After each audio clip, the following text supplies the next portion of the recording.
Stallion, when you were a kid, I know you did it. We all did it. Did you ever have a moment where you're like, oh, my dad's better than your dad, or my mom's better than your mom? Oh yeah, my mom will beat up your mom, something like that. Well, I never had my mom will beat it to your mom, but my mom makes a I'm better just kidding, hamburger mom. than your I'm just mom. kidding, mom. I'm just kidding.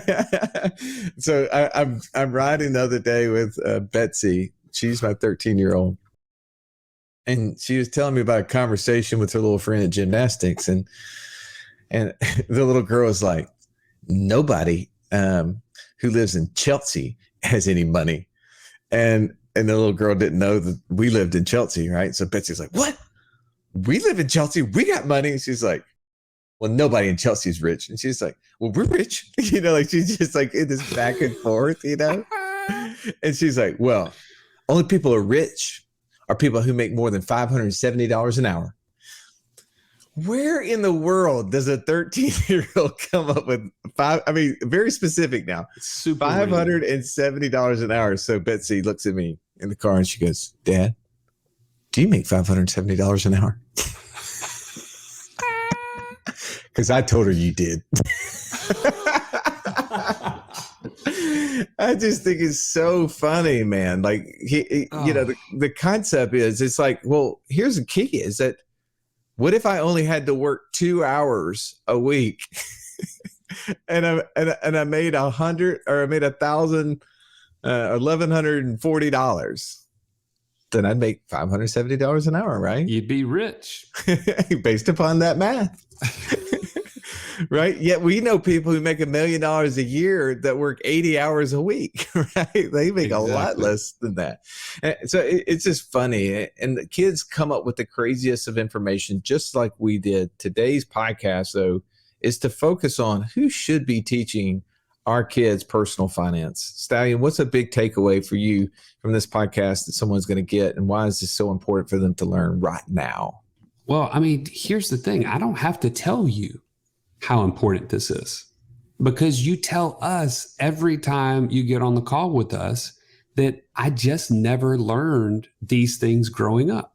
Nobody taught me. I didn't have parents who invested in me because they didn't know. It wasn't because they were holding back. It wasn't because they had all this vast financial knowledge that they just didn't share with me. They just didn't know themselves.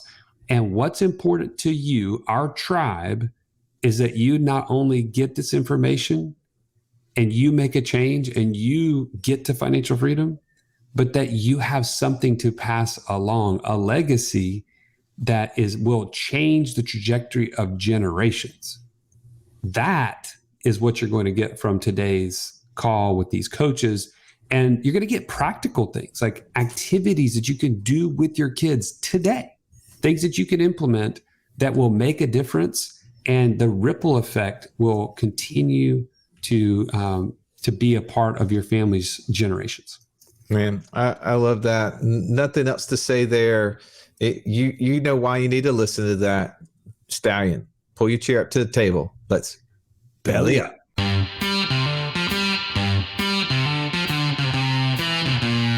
Welcome to the Wealth Without Wall Street podcast, your guide to understanding how to get out of the Wall Street rat race and start your own mailbox money lifestyle. Now, don't let these handsome Southern draws fool you.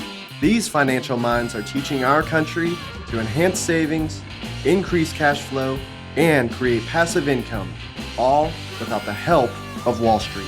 Are you ready to break through? Now here are your hosts, Russ Morgan and Joey Murray. Welcome into the Financial Freedom Roundtable, where each week we break down complex financial topics so that you can more easily understand them and, more importantly, take action on your path to becoming financially free. If this is your first time joining us, welcome. Grateful to have you in the room. I'm Russ Morgan. They call me the idea guy, mostly because lack of follow-through guy just didn't sound so cool. But enough about me for a moment. Let me introduce you to my co-host, my partner. He's the Italian Stallion. He's got the license plate cover to prove it, Mr. Joey Murray. Stallion, good afternoon. Good afternoon, Russ.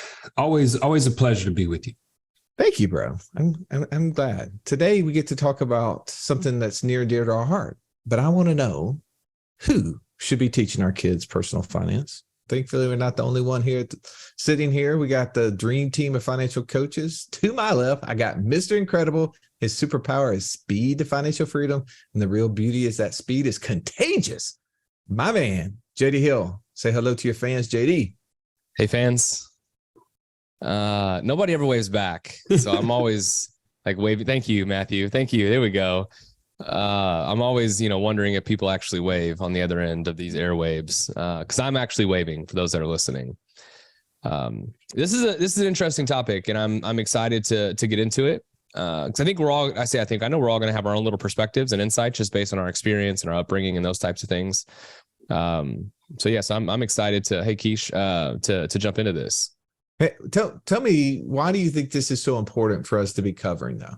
We cover a lot of things, but why is it so important for us to cover? Well, so I love what Joey said, in coming at it from a biblical perspective, because I think that's the right framework to come at it from. But it's interesting. I saw a stat recently that said that it took the average family 64 hours of work to pay rent last month. Oh, wow.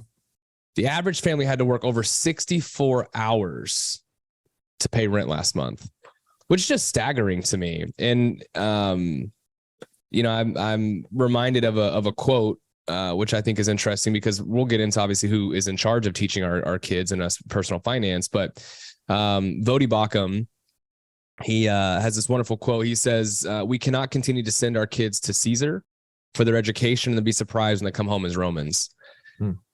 And I think that's powerful, because I mean, what, 32 trillion, 23 trillion, how many $trillion of debt is our, how many? 32 trillion dollars of debt the United States government is in, and they're the ones that are in charge of teaching our children personal finance right now. Man. Wow. Yeah. You guys are coming off the top rope. I'd say that's pretty important. We need to know this. So let me get around the table here. To my right, the retiree of the group, Mr. Catch Me If You Can. When he's not killing bears with his bare hands, he's spear diving for tuna. He's dropping gold nuggets right here. The one and only Mr. Mark Cargucci. Welcome, Mark. Good afternoon. If everyone's jumping off the high rope, I'm going to take a page out of my hunting trip, and I'm going to commando roll underneath the barbed wire here, like we had to do to get past one fence, and say that there's a reason it's called personal finance. There's a personal in there. If you are expecting other people to fill this in for you, then you've already failed. Your parents definitely need to be involved in getting you started. But if you're not taking ownership of understanding finance and understanding how to manage money and flow it through your own system, then you really are becoming a ward of the state, and you're expecting someone else to do it for you. And it's just not going to happen. Man, so good. Wow. Hey, let's get over to your right, the piano man. I'm sure he has an opinion. The piano man has us in the mood for passive income. You got to see as the light, Mr. Matthew Hammond. Welcome back, Matthew. Thank you, Russ. Always happy to be here. Yeah, Russ, JD kind of stole my thunder when he mentioned the government debt. But yeah, I don't know if I'm comfortable with my son learning personal finance from a government that is $32 trillion in debt. And when they run out of money, they just print more, which is probably not the best lesson to teach our children. Otherwise, they will be going to jail for counterfeiting. But, if I'm not comfortable with the government teaching my son, then I feel like the duty falls on me. And the reason I feel like it's so important to teach our kids, because I think back when I was a kid, and if I had learned personal finance when I was a kid, I can only imagine how much farther along my financial freedom journey I would be than I am right now. Even though I am happy where I am, I feel like I could be so much farther along if I knew it at an earlier age. So I'm trying to teach my son a lot sooner so that he can get ahead of the game here. Yeah, I mean, how many times, Stallion, are we on podcasts and the podcast host will ask that question, like, hey, what would you tell your younger self, right? What would you go back and do differently? And it's like, is everything the answer? Like, I mean, there's just so many opportunities for us to have enhanced it. Well, we can't go back, but yet we can, as you said, Mark, earlier, we can help those who we are training, who are looking up to us for answers, to give them the information so that they don't have to experience all those mistakes. But let's get Mr. Birmingham, the king of Birmingham, Mr. Real Estate. He's agnostic to its type as long as it produces cash flow. The multi-talented Jamie O'Brien's in the house today. Good to see you, Jamie. Good to be here, Russ. Always a pleasure, and to see all your beautiful faces here as well. Man, thank you. I only have one, but I appreciate you. Hey. Well, let's talk about the rest of the group, but I mean, there could be some split personality in there. You never know. Hey, Exactly. no doubt. I have to pay for the additional driver fee every time I rent a car for that. That's right. All right, tell me, Jamie, why is this so important? Why are we covering this subject today? Man, this is so important. And personally to me, just because of my whole experience, was I'm sure we'll get into here in a little bit, is, we all want to take care of our children, right? And we want to give them this great life, and we want to make sure that, they live better than we did and pass it along. And my parents did a great job of that. However, I never learned how money worked, and I never learned the value of money. And it took me learning, as someone said earlier, from my own mistakes. And as Matthew said, if I would have known half of what I know now at a younger age, I could be so much further along. And I just think that's so important to me personally to teach my kids, half of what I knew at 18, or what I know now at 18, to better help them start their world off, on a high foot. Yeah, no doubt. Well, man, thank you for jumping in there. I'm gonna bring our last coach into the room, the surgeon of the group. He's got a precision-like approach to cash flow. He can diagnose problems before they occur just by looking at your financial statement. Mr. Automated Budget himself, Eric Huston. Great to see you, Eric. Thank you, idea guy. So I don't think it's coincidence that my initial statement was going to be, do we really want left-leaning institutions teaching our kids about money? And then my computer shuts down. I don't know. I'm just putting that out there. Conspiracy theory, right? Yeah. Ask me why I don't want left-leaning institutions to do that, Russ.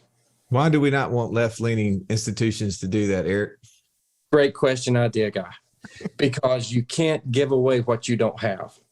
I mean, do we want Auburn teaching people how to play football? No. Do we want wellness? No, we do not. You got to give away what you've got. And so I think it is so important for parents to be intentional. And if you're a parent and you don't feel qualified in this area, find someone who is. Find a book, find a game to play, and use those as tool to teach those kids. I do, however, think that our schools should be teaching not philosophical or strategic financial lessons, but tasks like balancing a checkbook. Hopefully they can't mess that part up. Things like that I think they could teach and would be valuable. But yeah, man, we got to take this job on ourselves. Yeah. Coming off the top rope, I was with you until that Auburn statement, but hey, look, I get it. Kick a brother when he's down. A lot of love. Yeah. Hey, we're like the Phoenix of universities. It's the Harvard of the West. It's the Harvard Phoenix of the internet, right? That's it. Go Fighting Phoenix. Hey, here's why I think that this is so important for us to be covering, because right now the top choice for most kids, if you were asking them, what do you want to be when you grow up? The top choice is YouTuber, right? Influencer. Yes. And I think that we have gone to a world where we've allowed other people to influence our kids because they're watching YouTube videos. They're interacting on these games, and we need to get kids involved in the day-to-day. So today we're going to try to break this down. As a lot of preaching to the choir, a lot of sermon going to happen here, right? I think some of this is going to be very right in line with probably what you've already said, and you're going to be like, But we're not going to just giving you some of the epiphanies and perspectives that we have. We're also going to try to give you some tactical activities that we have used or are using right now to help our kids educate themselves financially in a way that is interesting, right? In a way that they would come to us and ask for things, ask for information on how to apply stuff. And there's some pretty cool stuff. So let's start though with some of the epiphany. Mark, you had an epiphany around this subject matter. Willing to share? Yeah, when Monopoly, a game that we all know ends with somebody storming out of the room, finally came out, and they updated the game, and they came out with a credit card version of the board game. So everybody had their own little credit card, and you started, and there was a little reader. You punch your card in, and it told you how much money you had, and then you can just go buy things, and they would swipe and go and swipe and go. When I saw that, I knew that we were doomed.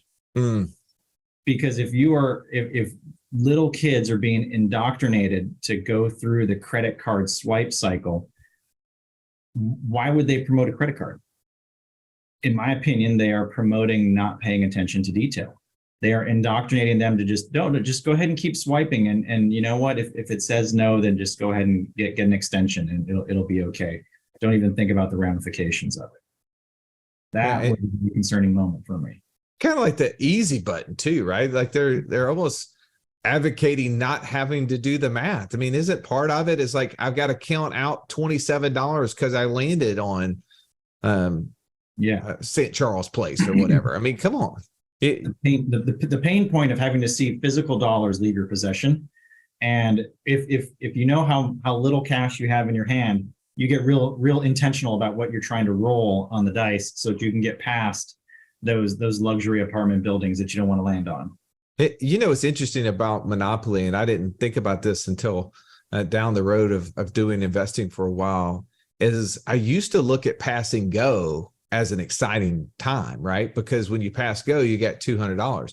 But when you realize every time you're passing go, it's just one more lap on trading time for money, right? It's literally, it takes time to get around that board to get the paycheck at the end. And, one of my daughters became really good at this because she could never get past the go straight to jail thing. But she would buy, she would be buying little properties between go and jail, and she'd end up in jail. But she didn't need to pass go because she was collecting every time somebody was landing on her property. And so we were able to use that as a conversation piece. Now, Jamie, you also had an epiphany around this subject. Willing to share? I did. Absolutely. So, young kid, finishing high school, go to college, finally out on my own. And, I'd always worked throughout life, and I was working in the restaurant business. And so that was a very cash heavy business, right? Had a credit card. We put big expenses on, did a ski trip with the boys every year. And what I learned is I could just swipe that credit card and just make that minimum payment. And over time, I learned that minimum payment does not get you ahead. In fact, I was trading cash for fun, which led to be no fun at all when it finally caught up with me. And so that was an epiphany for me, was that back to points earlier, you've got to take personal responsibility and pay attention to detail on what you're spending. Otherwise, you can find yourself in the hole very, very quickly. And it's interesting. We're talking about teaching personal finance to kids. And I would say when we were all in college, when you were probably at the age in which you were doing all of that was either college or shortly thereafter, we're still kids, man. Oh, yeah. And we're learning through the means of getting access to Citibank and Chase, right? Like they're giving you those credit cards, and all of a sudden you went from having no money to a $2,000 credit line, and you're like, man, think of all the $5 well drinks I can get for that, right? Like think about think about the clothes I can buy with this. Like this is amazing. And then like 45 days later, you're like, that went fast. Oh, yeah. That happened really fast. That escalated quickly. All right, let's get a little more perspective on this. JD, share a little light on this subject for me. Russ, I never thought you'd ask, so thank you.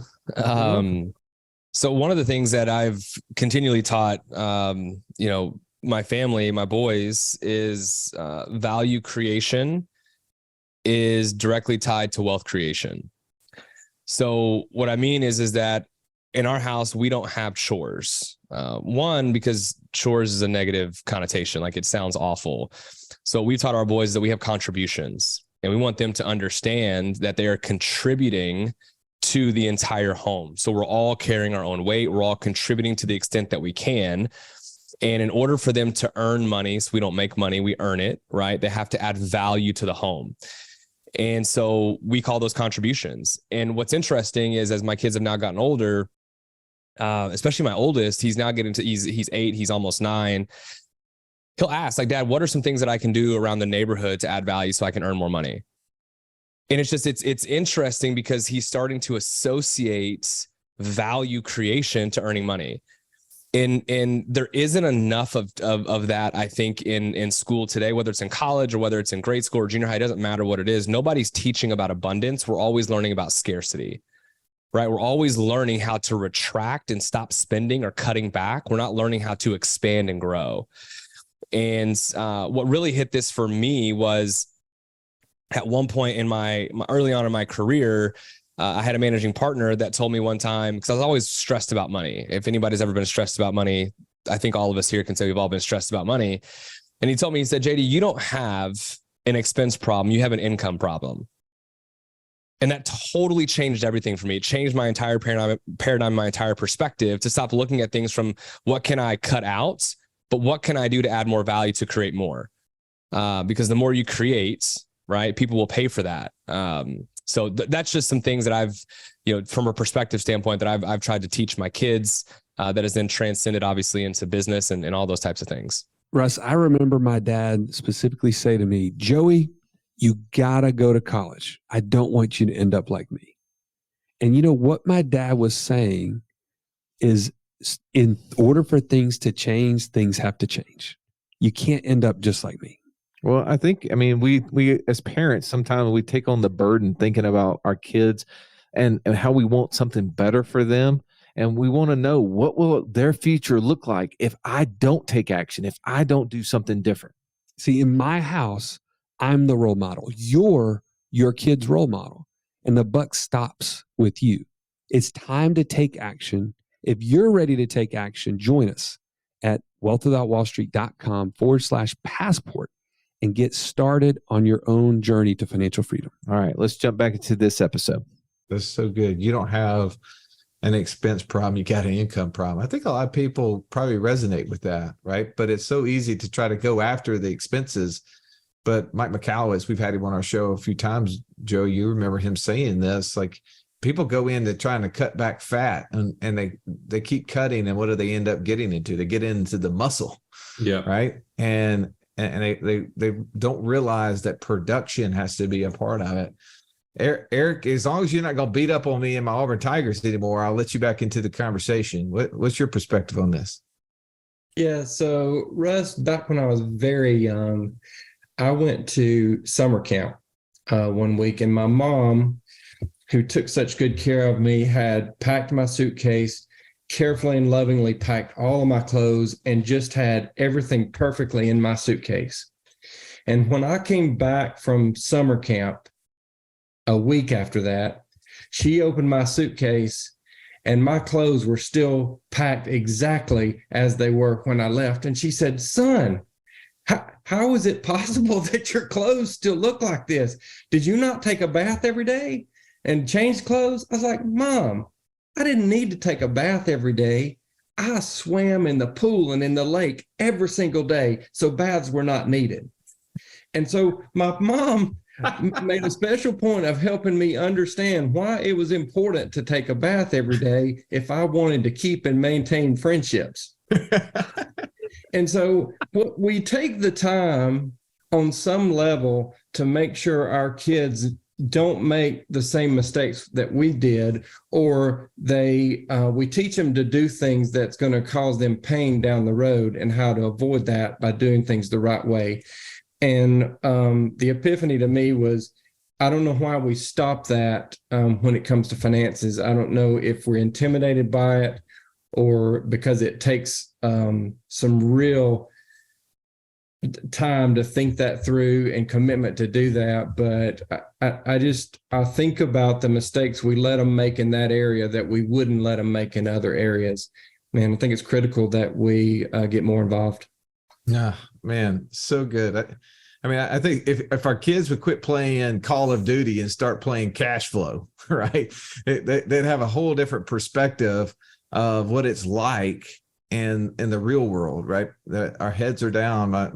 My kids are playing this little game where they build cupcakes. I forget the name of it, but I'm always trying to figure out what they're doing. Well, they're figuring out what are the cost of the ingredients, and then they have to, on the little game, take it around to the shop and then be able to sell it. And they're learning math, but they're learning in an interactive way. And half the time she has my son learning math out on the trampoline, right? Like he's counting his flips and multiplying and dividing based on, like kids learn a lot of different ways. And I think it's interactive that they can learn more. Matthew, what's your perspective on this? So before I really got into investing full time, I was a big gambler, and I played blackjack and poker a lot, and I lost a lot. And I always wondered, like, why am I losing so much money? And I sit in these casinos, I sit at these tables, and I'm just throwing chips in the middle of the table, just bet after bet after bet. And I was thinking, I wonder why casinos don't let me just use my cash. Why do they have to make me purchase chips? And I was thinking about it. You know what? You have an emotional attachment to your cash, just like what Mark said when he was talking about playing Monopoly. It's a pain point to pay out a $20 bill every time you got to make a bet or buy a property. But with poker chips or even credit cards, credit cards are basically the same thing. We just, for whatever reason, society, we just do not have an emotional attachment to credit cards or poker chips or whatever it is. And so we're just freely just throwing money away because we just lose that perspective and the money that's behind those chips and that's behind that credit card or debit card. And so I think if we teach our kids that perspective, that there is in fact money, there is cash, finite amount of money behind those things that you're throwing away, I think they'll be able to appreciate it a lot more as they're making purchases or making decisions on purchases and stuff. Well, I don't know if Mark Haraguchi is paying you guys to talk about all this cash that you need to be dealing with because of all of his ATM investments out there or not, but I'm hearing a theme. But to your point, it's like we need our kids to have an understanding of the cost associated with it. But I'm going to go with you, JD. I think you're the winner on this one, on the perspective column. Here's how we can do it without just cash. You associated it to time, which I think is really cool. At one of your first statements, you said the average person spent 64 hours in order to pay the rent last month. That's really interesting, right? If we associate everything we're purchasing with how much time did it take us to pay it per month or per week or whatever, it would help us understand, well, is this decision getting me closer to or further away, right? Like whenever we start thinking about what the cost of time is, we get going. Let's get practical, Stallion. You ready to get practical with let's give some activities that we have done and are doing with our kids that can help them better understand personal finance. So would you say these are practivities? I don't know if I'd say that or not. I'm going to go ahead and coin that term if it hasn't been made. But yeah, so let's just say there's a couple things. Number one, I think using a resource to help you teach your kids personal finance is one of the greatest first steps, because let's face it, you can tell your kids one thing and then some other objective third-party source tells them the exact same thing.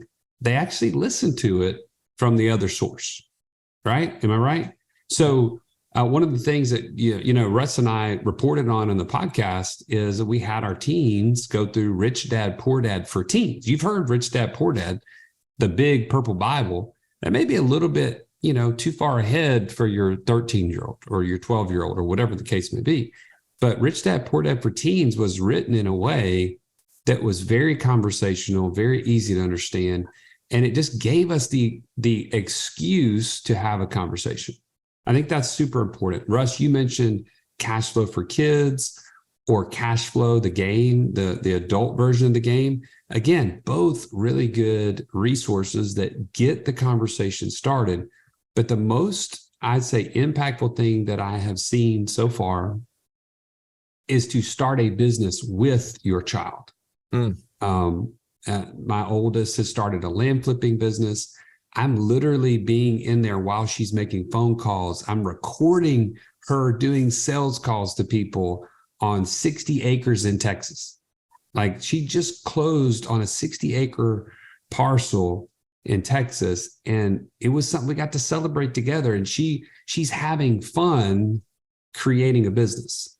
And my 14-year-old is helping me run the back end of 100 unicorns right now. Like, we're revamping some things on the website. She's getting to be a part of it. She's like spending hours on this thing. And she's just like, this is so fun, Dad. And so again, having a practical thing is, starting a business with them and just using that as your ability to have a conversation. So good, man. There's so many back end conversations I could have about those 100 unicorns, but I know what you're talking about. Hey, you just wait. Matthew, what's an activity that you've been able to do that has been able to help teach your son more about personal finance? So there's a stigma, as y'all are well aware, that you just do not discuss your finances with your kids. You always got to keep them in the dark, and for whatever reason, society has been taught that over all these years, and so it's ingrained in our minds. We don't want to share our financials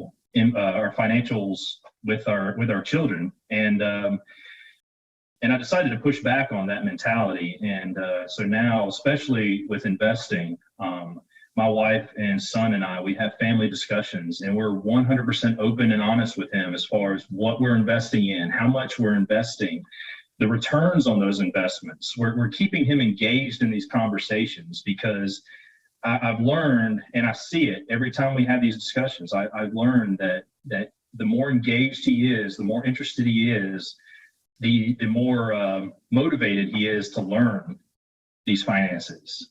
And so that's my goal, is just as an activity, is just to keep my son engaged in the personal finances, in investing, so that he just continues to learn and continues to stay motivated. Oh, so good. I'm going to share one with you. My 17-year-old, when she started her short-term rental business, that's how she was able to pay for the car payment for her first car. And she's replenishing her infinite banking loan from the cash flow of that, and paying the loan back on the car note from that. And that any extra that she gets, that's what she has to spend. And, she gets a little bit from the salary for helping me with all the marketing stuff that she does. And early on, I made a huge mistake. None of you would ever make such a stupid mistake, but I just never gave her access to her debit card, and I was depositing this $800 something a month into that account. That was her payment for working in the marketing company. But I knew that, hey, a portion of that money is going to be associated to pay her insurance policies back. Portion of it was savings, portion of it's tithe, and all these other things. But I just gave her this debit card, and she didn't know how much money was on there. And she didn't have any way, as you guys were already talking about with the credit cards, to associate their any cost. And all of a sudden, I start looking through the statements, and I'm seeing these fast food bills for like $25 and $35. Well, my daughter is not eating that much food. I'm like, dang it. Here she is taking out all of her friends all the time to these places. It's okay to help a brother out every once in a while, but come on, man, you're gonna have to go Dutch. You got to pick up your own tab. You can't be just riding the wave there. And so I'm trying to figure out, well, man, where have I gone wrong? And it's like I basically gave her an unlimited amount of money. I mean, Parkinson's law is the time allotted will be filled up based upon the deadline given. And when you think about with money, if you have no limit, you will spend an unlimited amount of money. And so I said, okay, we're going to fix this. We sat down and created a budget, and I made her print out her statement, which when she had to print out the statement and then take it and put it into an Excel, because I was going to give her QuickBooks, make her create an Excel spreadsheet of what she was spending, how much was going to gas, how much was going to food, how much was going to clothes or whatever, of course there was always, well, Dad, that was a school expense or, whatever. Okay, well, we're going to categorize that out. Well, Dad, why do we have to print this thing out? And why do I have to type it? Can't there be a little program that does all that for her? Well, yeah, there's a program, but right now you're going to learn how to do it. And that quickly became a chore to her. As you were saying, JD, chore was a bad word, but she was having to type out these 100, items that were on that list. And immediately, what does our brain want to do? We want to make that list smaller. So I was creating a way to do that. But then I gave her a budget. Then I said, all right, here is how much you have to spend. And it was really fun to watch her the next month. We were like 2 days from the end of the month, and she's texting me, Dad, I only have 10 miles on my gas tank, and I don't get money until the 1st. Is there any way I can get it in advance? Is there any way you could put just a couple of dollars in there? Right. So she knew what the budget was. And I did her an injustice early on by not creating that, by not giving her the chore to figure out how much she was spending. And when she saw that, it was like, oh, wow, I didn't know it cost so much to do those things. I think real quick, just to go to that, I think that's actually a wonderful lesson. I don't think it was a burden or anything that you did. I think it was a great way to teach in a safe environment that's controlled. Because life is a great teacher. My kids hear me say that all the time. They fight and they get hurt, and I'm like, hey, life's a great teacher. If you guys don't want to hurt each other, then don't fight, right? Like, I guess I'm a little more free range in that respect. But I think being able to allow your daughter to make that mistake, but you be able to come alongside her to help her see what the mistake was, and then she can learn from it instead of just you telling her, I think is a phenomenal lesson to learn. I think it was great. Thank you. Hey, Eric, you had a story about going grocery shopping. Yeah, I think this could be pretty effective because it's something that has to happen so regular, and likely from time to time your kids are already there with you. Is if you've predetermined what your grocery budget is, for example, let's say it's $200, and you've got your grocery list of things that must be purchased. We've got to have milk, we've got to have bread, we've got to have sandwich meat.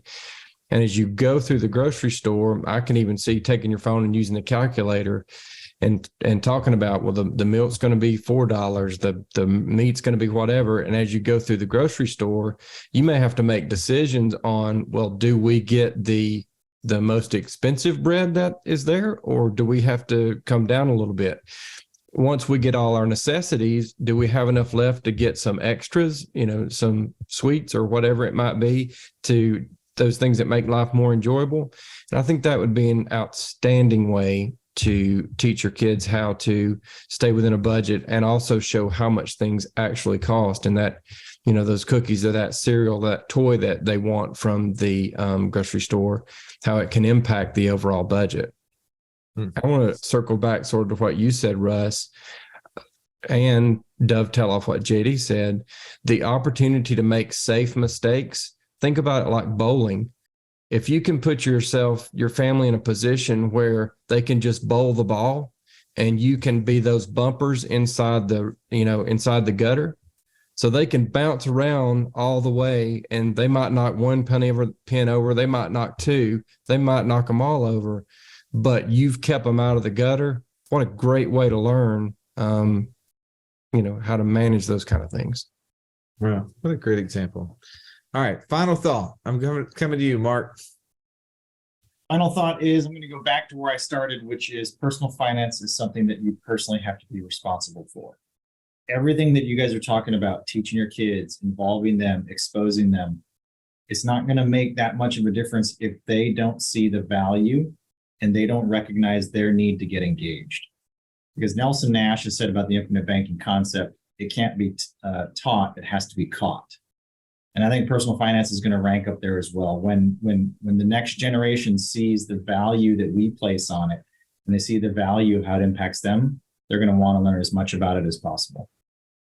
So good. Jamie, final thought. Man, my final thought is just, I'm getting excited just talking about this, about the future opportunity. I still have young kids, just the opportunity to really teach them how money works, how it flows, how finances work, and just better set them up for the future. Matthew.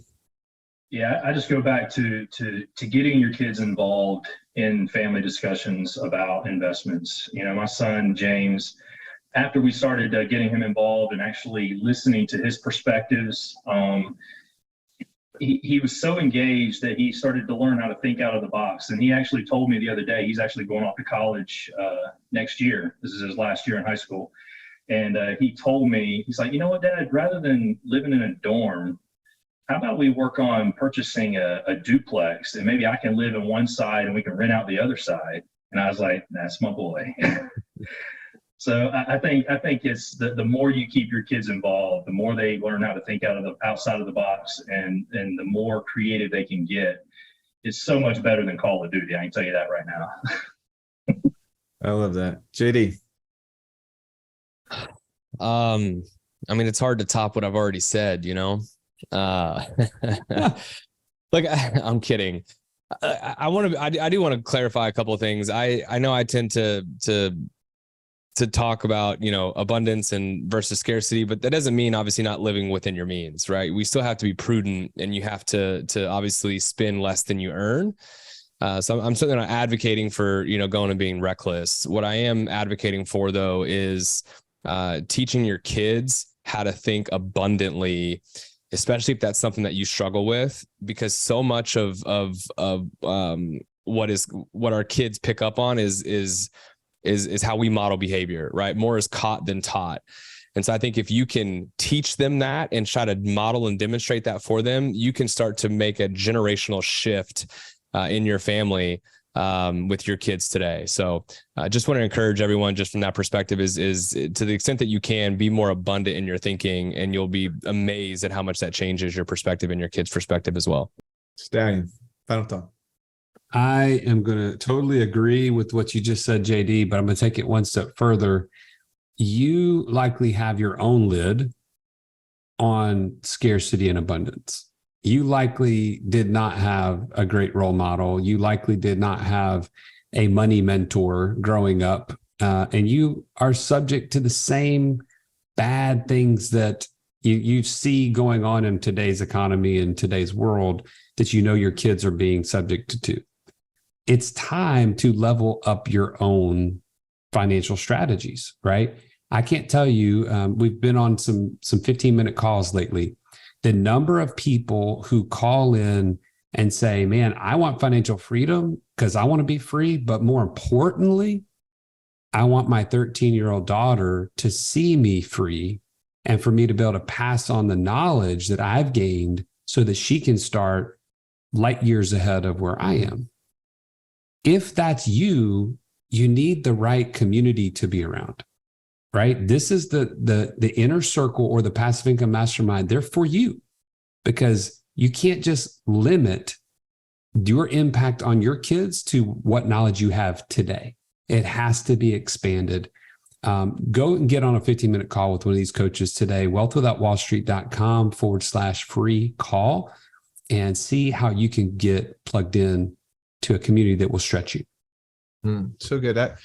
I think you guys all nailed that so well. I got a chance to talk with my daughter the other day. We were doing our weekly breakfast. I take one of the kids out on Wednesday morning for breakfast and just have conversation with them. And I had a chance with my oldest, and she was just telling me about how she was taking this accounting class. And well, while she was doing really well because she understood the conversation because she'd been playing the game cash flow.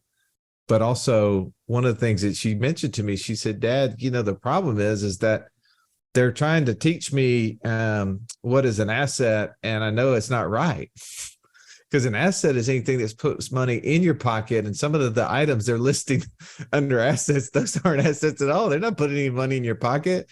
They're just dead. They're taking money away from me. And that's supposed to be a liability, isn't it? Because that's the way she's learned from cash flow. So we have to be careful, right? Like there's a way that we're going to potentially expose our kids to information that could be contrary to what we're teaching, but giving them a framework in which that they can understand what is true. We talked about this before. Why is it that the Secret Service is so good at being able to pick up on counterfeit dollars? Because they study the real thing.